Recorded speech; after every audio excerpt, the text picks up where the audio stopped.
দর্শক, আসসালামু আলাইকুম। আজকে আমি আপনাদেরকে বলবো কোন ধরনের চারা দিয়ে খেজুর বাগান তৈরি করলে সবচাইতে ভালো হয়। তো চারা হয় তিন রকমের। খেজুরের চারাটা হয় তিন রকমের দর্শক। একটা হচ্ছে আপনার টিস্যু কালচার, এটা সবচাইতে ভালো। তারপরে সাকার, আর তিন নাম্বারটা হলো বীজ থেকে। যে আমার বাগানটা বীজ থেকে তৈরি। আমার এখানে বীজ থেকে আমি প্রথমে তৈরি করছিলাম।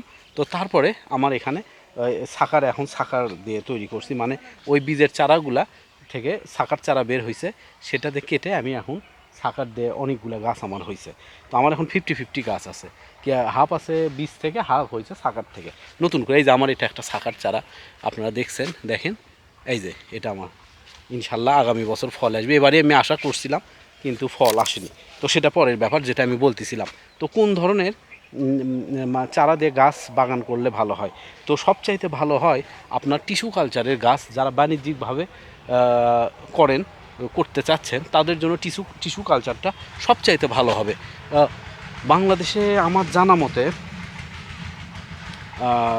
জানা মতে আসলে কেউ ওই রকমভাবে করতে পারছে কি না, আমি আসলে ওই রকম করে জানতে পারি না। আমাদের বাংলাদেশের বেশিরভাগ যারা বাগান করছে, খেজুরের বাগান ফল পাচ্ছে, এরা এরা 95% আপনার বীজ থেকে করছে, পরে সাকার দিয়ে আর কি বাগানটা কমপ্লিট করছে আমার মতোই।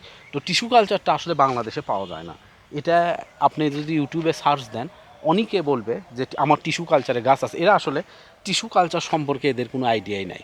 টিস্যু কালচার বাংলাদেশে হয় না, এটা ল্যাবে তৈরি হয়। এটা সাধারণত দুবাই, ইন্ডিয়ার কিছু অংশ থেকে এটা বাংলাদেশে আসে। তো এটা আসলে এই গাছগুলোর কিন্তু দাম অনেক কম। এটা ল্যাবে তৈরি হয়। এই গাছগুলোর গুণগত মান অনেক ভালো, 100% ভালো। এই গাছগুলোর অসুখ বিসুখ কম, এই গাছগুলোর ফলন অনেক বেশি। এটা 100% পারফেক্ট একটা গাছ, ল্যাবে তৈরি পারফেক্ট একটা গাছ। তো এটা বাংলাদেশে কিন্তু এটা পাওয়া যায় না। বাংলাদেশে আমার জানা মতে এমন কোনো কোম্পানি আজ পর্যন্ত আমি খুঁজে পাইনি। আমি কিছু টিস্যু কালচারের গাছ খুঁজতেছিলাম, এখনও খুঁজতেছি, এটা কিন্তু পাওয়া যায় না। আচ্ছা, দ্বিতীয়টা হচ্ছে সাকার। এই সাকারের ব্যাপারটা হলো কি, যারা একেবারে বাগান নতুন করতেছেন তাদের শাখার চারা দিয়ে শুরু করার পক্ষে আমি না। আপনারা বুঝবেন না কোন টাইপের শাখার চারা দিয়ে বাগানটা করতে হবে। এটা হচ্ছে সবচাইতে বড় ব্যাপার। আপনি পুরুষ শাখার চারা নেবেন, আপনাকে দিল না, স্ত্রীটা দিল, এটা আপনাকে বুঝতে হবে। এটা বোঝার একটা উপায় হচ্ছে, যখন বাগানে ফল আসবে তখন আপনাদের বাগানে গিয়ে এই শাখার চারাটা কালেক্ট করতে হবে। যে গাছের যদি যে গাছ থেকে কালেক্ট করবেন সে গাছে যদি ফল থাকে, তাহলে আপনি বুঝবেন এটা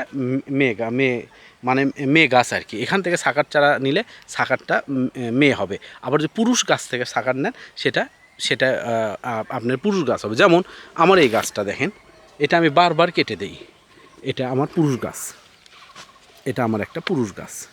এটা আমি প্রত্যেক বছর এই কিছুদিনের মধ্যেই এটা আমি কেটে দিব, আবার কেটে দিয়ে এই শাখার চারাগুলো সব কেটে দিব, কিন্তু আবার হয় এটাতে দেখেন কিভাবে পুরুষ ফুল আসছে। তো বাংলাদেশে আসলে অসাধু ব্যবসায়ীদের শেষ নাই। তো আপনারা যদি না জেনে যদি নেন, আপনাদেরকে এইভাবে ওরা দিয়ে দিবে, এইভাবে ওরা ওরা ওরা দিয়ে দিবে আপনাদেরকে, মানে বলবে এটা শাখার চারা, কিন্তু এটা পুরুষের না স্ত্রী, এটা আপনারা জানবেন না। তো এই ব্যাপারটা আপনাদেরকে সচেতন। এই আমার একটা গ্রেডের আজোয়া একটা গাছ। এই আজোয়াটা সবচাইতে সুন্দর এবং অনেক বড় হয়। এই একটা ফল পাকছিল গত বছর, আমি খাইছিলাম, মারাত্মক রকমের সুন্দর। এবার আমি আশা করতেছি আরও ভালো হবে। এই গাছের আমার দেখেন শাখার কতগুলো রেডি হয়েছে প্রায় কাটার জন্য। ও দুটা এই একটা রেডি হয়েছে প্রায়। এটা আমি এখনও কলম করিনি, খুব তাড়াতাড়ি কলম করব। একটা রেডি হয়েছে, হ্যাঁ একটা এখনও এটাতে কাটিনি, তবে ইনশাল্লাহ খুব তাড়াতাড়ি এখান থেকে কেটে নিব। তো এটা হচ্ছে এটার থেকে কেউ যদি কোনো সময় যদি শাখার চারা নেয়, তাহলে এটা ওই আজোয়ার ইসরায়েলি সরি এ গ্রেডের যে আজোয়াটা, এটার আর কি ফলটা পাবে। তো আর বীজ থেকে যেটা তৈরি হয়, এটা হয় খুব কম দামে। যেমন আমি বাগান করছি, আমি দেশের বিভিন্ন জায়গায় বেড়াতে গেছিলাম, তো তখন আমি এখান থেকে বীজগুলো কালেক্ট করছি। সৌদি, কাতার, দুবাই থেকে কালেক্ট করার পরে আমি এখানে বীজ থেকে চারা উৎপাদন করে আমি আমার এই বাগানটা করছি। এতে আপনার বাগানে একটু গাছের একটু অসুখ বিসুখ একটু একটু হয়, তবে এটাও সম্ভব। আপনার ছত্রাকনাশক মানে কীটনাশক দিয়ে এটা কমপ্লিট করা যায়, গাছে ফল আনা যায়। এটা সবচেয়ে বড় অসুবিধা কি, এই বাগান এই বীজ দিয়ে চারা করতে গেলে আপনার প্রচুর পরিমাণে ধৈর্য থাকতে হবে, আপনার প্রচুর পরিমাণ ধৈর্য থাকতে হবে এবং আপনার অনেক ডিটারমাইন্ড হতে হবে যে আমি বাগান করবই।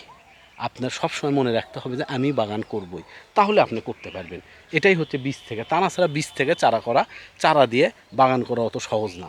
অনেকে অনেক কথা বলবে, অনেক কিছু হবে, অনেক ঝামেলা হবে, শেষে একসময় আপনি আগ্রহ হারিয়ে ফেলবেন। আর বীজ থেকে যারা বাগান করছেন এটা কস্ট জিরো, খুবই কম খরচ, খুবই কম খরচ। এই কম খরচে এটা করা যায়। তারপরে এখান থেকে শাখার চারা কালেক্ট করে আপনি বাগান আপনি শাখার চারা দিয়ে করতে পারবেন। তো আমার মনে হয় যে যেখানে পারেন বাগান যারা করতে চাচ্ছেন যে কোনো একটা দিয়ে করতে হবে। তবে যদি কেউ টিস্যু কালচার চারা কিনতে চান এ ব্যাপারে খুব সাবধানতা অবলম্বন করতে হবে, কারণ বাংলাদেশে টিস্যু কালচার চারা এখনও সেই রকম কোম্পানি বা কোনো প্রতিষ্ঠানে পাওয়া যায় না। হয়তো আমার অগোচরে হয়তো কেউ আনলেও আনতে পারে, কিন্তু আমি অনেক খোঁজ করছি, আসলে এটা হয় না। এটা এটা বাংলাদেশে এখনও হয় না। বাংলাদেশে অনেকেই বলে টিস্যু কালচার, আসলে টিস্যু কালচারটা কি এটাই তারা জানে না। তো দর্শক, আজকে এই পর্যন্ত, আরও ভিডিও করব ইনশাল্লাহ। সবাইকে অনেক ধন্যবাদ। আসসালামু আলাইকুম।